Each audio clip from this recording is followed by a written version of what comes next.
Hello guys, எல்லோரும் எப்படி இருக்கீங்க? கண்டிப்பாக நல்லா இருப்பீங்கன்னு நம்புகிறேன். டே 13 இன்னொரு பார்ட் நம்ம பார்த்துட்ருக்கோம். அந்த டாஸ்க் வந்து பண்ணலாம் பண்ண வேணாம் அப்படிங்கிறதுல ஒரு வழியாக வந்து ஒத்துக்கிறாங்க பாய்ஸ் டீம். ஆனால் வந்து நம்மளுக்கு டக்குன்னு வந்து அருண் போய் அந்த இடத்துல சொன்ன கேர்ள்ஸ் டீம் தான் ரொம்ப அது இழுத்தடிச்சா மாதிரியும், அப்புறம் பெட்ரூம்லலாம் போய் டிஸ்கஸ் பண்ணி அதுக்கப்புறம் பாய்ஸ் டீம் கிட்ட போய் சொன்னோன்னே தீபக் வந்து ஓகே ஃபேர் தான், நாங்கள் ஸ்போர்ட்டிவ் தான் அப்படின்னு விஷால் சொல்கிறதோ, தீபக் ஓகே ஃபேர் தான், எங்களுக்கு ஓகே தான் அப்படின்னு சொல்கிறதுலாம் வந்து ஜஸ்ட் லைக் தட் நம்மளுக்கு காமிச்சிட்டாங்க. கைஸ் நீங்கள் 1 hour ஷோ மட்டும் பார்த்துட்டு இங்கே பாய்ஸ் டீம் ரொம்ப சட்டிலாக இருக்காங்க, கேர்ள்ஸ் டீம் தான் ஆர்கியூ பண்ணாங்கன்னு நினைக்காதீங்க. பாய்ஸ் டீம் அவ்வளோ சீக்கிரம் ஒத்துக்கல. அருண் அங்கே போய் 1.5 2 hours அந்த டிஸ்கஷன் போயிருக்கு.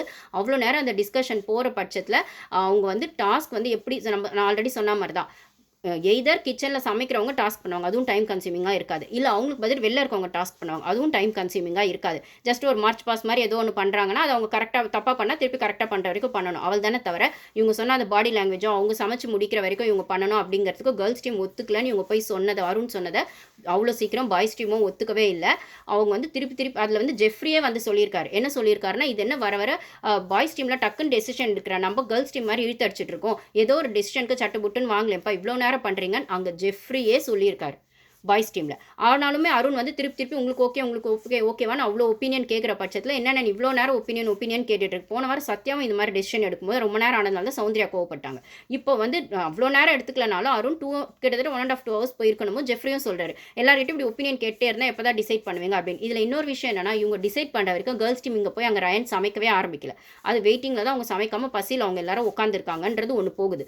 ஓகேங்களா? தீபக் வந்து இந்த இடத்துல டக்குன்னு ஓகே சொல்லிட்ட மாதிரி ஃபேர் தான் ஓகேன்னு சொல்கிறத மட்டும் நம்மளுக்கு காட்டுறாங்க. விஷாலும் நாங்கள் ஸ்போர்ட்டிவ் தான் ஓகே அப்படின்ற மாதிரி. ஆனால் அவ்வளோ சீக்கிரம் இவங்க ஒத்துக்கவே இல்லை, அவ்வளோ விஷயம் போயிருக்கு, நம்மளுக்கு காட்டலை. ஸோ ஒன் சைட் மட்டும்தான் பிபி டீமும் காட்டியிருக்காங்க. பாய்ஸ் டீம் வந்து இன்றைக்கி எல்லாம் பாய்ஸ் டீம் ரொம்ப நல்லவங்க அப்படிங்கிற மாதிரி காட்டின மாதிரி இருந்து, அவங்க பசியில் வந்து சாப்பிடல, அதுக்கப்புறம் ப்ரொவிஷன் இல்லைன்னு ரூல்ஸ் வந்து ஃபாலோ பண்ணுறதுக்காகவே சாப்பிடாம இருக்காங்க.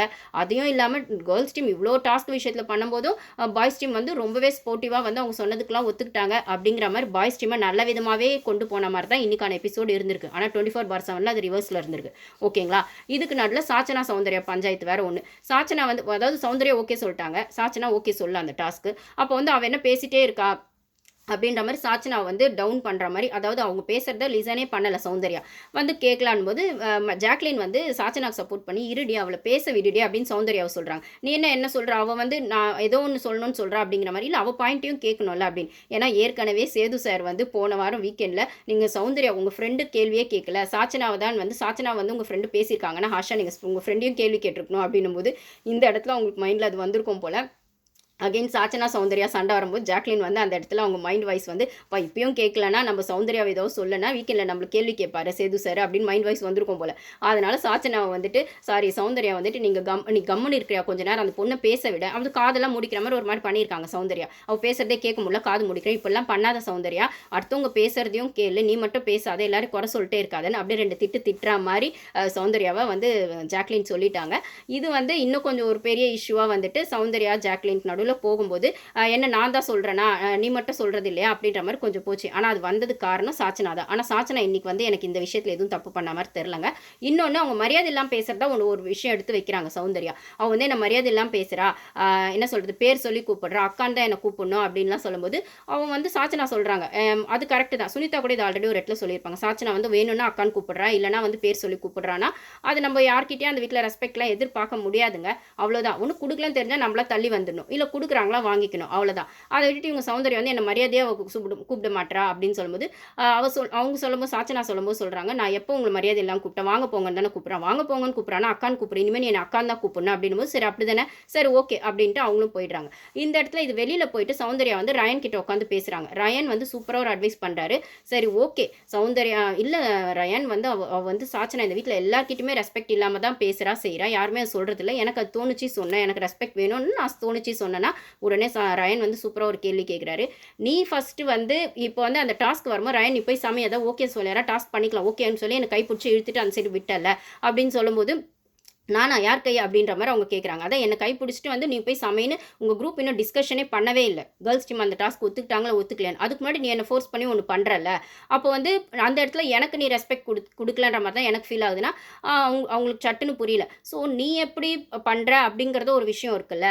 அதே மாதிரி நீ யாராவது ஏதாவது சொன்னால் உன்னோட ஃபேஸ் எக்ஸ்பிரஷனும் ஒரு மாதிரி இருக்குன்னா அது என்னோடது, நான் வந்து என்னோட ரியாக்ஷன் அது வந்து எனக்கு பழகிடுச்சு. ப்ளஸ் வந்து பழகிடுச்சுன்னு கூட இல்லை, அது எதுவும் சொல்கிறாங்க அது நான் அப்படி தான் எனக்கு தெரியும். ப்ளஸ் வந்து எனக்கே தெரியுது சம்டைம்ஸ் நான் அப்படி பண்ணுறேன் அப்படின்னு சொல்லும்போது நீ சம்டைம்ஸ் பண்ணுற உன் கேரக்டரும் உன்னால் அதை மாற்றிக்க முடியல அப்படிங்கிறதுலாம் இருக்கட்டும். ஸோ நீ அப்படி பண்ணும்போது மற்றவங்க அதுக்கு ரியாக்ட் பண்ணுவாங்களே, நீ கொடுக்குற ரியாக்ஷனுக்கு இன்னொரு ரியாக்ஷன் வரும்ல, ரியாக்ஷன் விஸ் ரியாக்ஷன்ற மாதிரி. அப்போ அதையும் யோசிக்கணும்ல அப்படின்னு சொல்லும்போது இது என்ன அவங்க வந்து புரியுதா புரியலையான்னு தெரில. அவங்க என்ன சொல்கிறாங்கன்னா, ஜாக்லின் அந்த இடத்துல நான் சாச்சனாவை பற்றி பேசும்போது ஜாக்லின் வந்து நடுவில் சொல்கிறாங்க அப்படின்னும்போது ஜாக்லினுக்கு வந்து சாச்சனா பேசுறதையும் கேட்கணும், ஜாக்லினையும் எதுவும் சொல்லக்கூடாது, நடுவில் இன்னொரு தேர்ட் பர்சன் ஒரு தாட் சொன்னால் அதை வந்து கேட்க மாட்டேன்ற மாதிரி அவங்க யோசிக்கிறாங்க அப்படின்ற மாதிரி ஜாக்லின் வந்து சௌந்தர்யா சொல்லுவாங்க. ஸோ நீ என்ன அப்போ ரயன் வந்து டீட்டெயிலாக சொல்வார். அப்போ நீ என்ன சொல்லுவாங்க, 2 பேர் பேசிட்டு இருக்காங்கன்னா இன்னொரு 3வது பர்சன் அந்த இடத்துல ஒரு ஒப்பீனியன் சொன்னாலும் கேட்கணும்னு நீ சொல்ல வர. அது என்னன்னா அப்படி தான் இப்போ வந்து நான் எனக்கு அப்படி தான் நான் யோசிக்கிறேன், நான் ஜாக்லின் அப்படி யோசிக்கலாம், அந்த இடத்துல சாச்சனாவுக்கு சப்போர்ட் பண்ணி என்ன பேசாதுன்னு சொன்னது எனக்கு கஷ்டமாக இருந்தது அப்படின்னு சொல்லும்போது இந்த வீக் அவர் கரெக்டாக ஒரு பாயிண்ட் சொல்வாருங்க. இதெல்லாம் 1 hour ஷோவில் வரல, 24/7 தான் வந்துச்சு. என்ன சொன்னார்னா, இந்த வீட்டில் எல்லாரும் இப்போ ஜாக்லின் பேசினதையோ சாச்சனா பேசினதையோ யாருமே நான் சரி தப்புன்னு சொல்ல மாட்டேன். 100% யாருமே இந்த வீட்டில் சரியில்லை. அவங்கவுங்களுக்கான ஒரு ஒப்பீனியன் இருக்கும், அவங்கவுங்களுக்கான சரி தப்பு, அவங்கவுங்களுக்கான நியாயம் இருக்கும். ஆனால் அது மற்றவங்களுக்கு கன்வே பண்ணுற விதம் இருக்குல்ல, அதுதான் இந்த கேம் அப்படின்னு கிளியர் கட்டாக சொல்லுவாங்க. அதுதாங்க 100% ட்ரூ. ஒருத்தங்க வந்து அவங்களுக்கான ஒப்பீனியன் ப்ளஸ் மைனஸ், அவங்க ஃபேர் கேம் அன்ஃபேர் கேம் ஆடுறாங்க, அவங்களுக்கான ஒரு ஒப்பீனியன் இருக்கும், அவங்களுக்கான ஒரு ஜஸ்டிஃபிகேஷன் இருக்கும். ஆனால் அது மற்றவங்க கிட்ட கன்வே பண்ணுறது இருக்குல்ல, நான் இதுக்காக தான் இப்படி பண்ணேன், இல்லை இதனால எனக்கு இப்படி தோணுச்சு அப்படின்னு சொல்கிறது இருக்குல்ல, அப்படி மற்றவங்கள கிட்டத்தட்ட அது மேனிப்புலேட் பண்ணுறதுன்னு கூட சொல்லலாம். கன்வின்சிங் ஃபேராக இருக்க விஷயத்தில் அது கன்வின்சிங்காக ஆகும் உங்கள் நியாயத்தை சொல்கிற பட்சத்தில். ஃபேர் இல்லாத விஷயத்தை நீங்கள் கன்வின்சிங்காக சொல்லி அவங்களுக்கு வந்து அது ஃபீட் பண்ணுறீங்கன்னா அது மேனிப்புலேஷன் ஆகும். ஸோ அதுதான் இந்த கேம். இதை வந்து டைரெக்டாகவும் இன்டெரக்டாகவும் சௌந்தர்யாக்கு அவர் சொல்லி புரிய வைப்பார். சௌந்தர்யாக்கான புரிஞ்சுதான்னு தெரில. அவங்க சொல்கிறது நான் சொல்ல வரும்போது என்னை வந்து ஸ்டாப் பண்ணிட்டேன், அதுக்கப்புறம் நான் மறந்துடுறேன், இப்போ உள்ளே என்ன பேசிட்டு வந்தேனே எனக்கு ஞாபகம் இல்லை, அதுதான் நான் சொல்கிறேன். ஆனால் ஜாக்லின் அந்த இடத்துல வந்து என்ன ஸ்டாப் பண்ணிட்டா அப்படின்னு இவங்க வந்து என்ன சொல்கிறது, கேம் ஆடணும்னு டிசைட் பண்ணிட்டாங்க. ஆனால் அந்த கேமை இன்னும் கொஞ்சம் டீப்பாக புரிஞ்சுக்கிட்டு ஆடலையோ அப்படிங்கிற மாதிரி இருக்குது. ரயான் இதை தெளிவாக சொல்லுவார், ஆனால் அவங்களுக்கு எவ்வளோ புரிஞ்சுதுன்னு தெரியல. இந்த இடத்துல ரயான் சொன்னது சூப்பர் அட்வைஸ்ன்னு தான் நான் சொல்லுவேன். அந்த அட்வைஸை எடுத்துக்கிட்டு சௌந்தர்யா இன்னும் கொஞ்சம் நல்லா பண்ணாங்கன்னா இன்னும் கொஞ்சம் பிரைட்டாக தெரியலாம். பட் ஆனால் அவங்க என்ன பண்ணுவாங்கன்னு தெரில. இதுதான் நடந்தது கைஸ். நம்ம மற்றது நெக்ஸ்ட் வீடியோவில் பார்ப்போம்.